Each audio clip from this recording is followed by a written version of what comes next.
வரலட்சுமி விரதம் ஆகஸ்ட் 8ஆம் தேதி வர வெள்ளிக்கிழமை வருது. மங்களத்தையும் மாங்கல்ய பலத்தையும் தரக்கூடிய இந்த வரலட்சுமி விரதத்தை கன்னி பெண்களும் கல்யாணமான பெண்களும் கடைபிடிக்கலாம். ஆடி 23 ஆடி மாத பௌர்ணமி அன்று திருவோண நட்சத்திரத்துல வரலட்சுமி விரதம் வருது. வரலட்சுமி விரதம் அன்னைக்கு அம்பாளை எந்த நேரத்துல வீட்டிற்கு அழைக்கலாம், வழிபாடு செய்யலாம் அப்படிங்கிறத பத்தி பார்க்கலாம். முதல்ல மகாலட்சுமியை வீட்டிற்கு அழைக்க உகந்த நேரத்தை பார்க்கலாம்.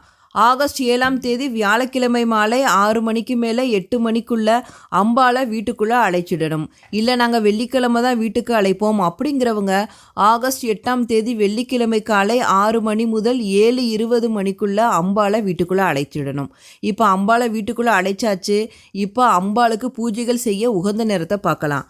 ஆகஸ்ட் 8ஆம் தேதி வெள்ளிக்கிழமை காலை 9:15 மணி முதல் 10:15 மணிக்குள்ளே அம்பாளுக்கு பூஜைகள் செஞ்சிடணும்.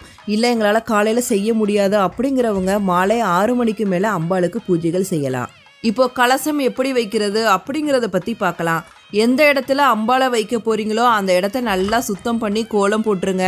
தாமரை வடிவில் கோலம் போடுறது ரொம்ப ரொம்ப சிறப்பானது. மகாலட்சுமியை கிழக்கு இல்லாட்டி வடக்கு நோக்கி தான் வைக்கணும். தேங்காயில் மஞ்சள் பூசி குங்குமம் இட்டு அம்பாளோட திருமுகத்தை தேங்காயோட வச்சுருங்க.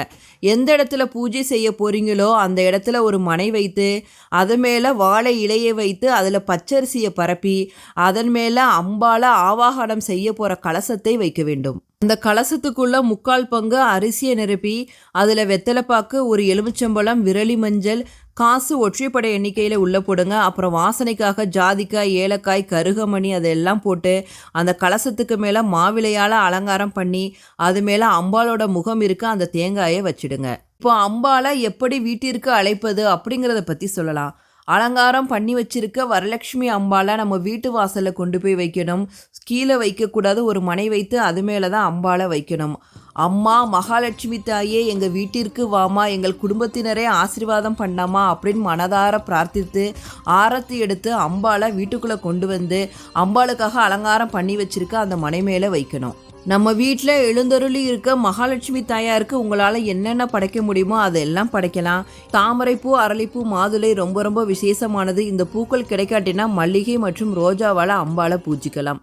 சர்க்கரை பொங்கல், வெள்ளை கொண்டக்கடலை சுண்டல், கொழுக்கட்டை, பாயாசம் இதெல்லாம் அம்பாளுக்கு நைவேத்தியமாக படைக்கலாம்.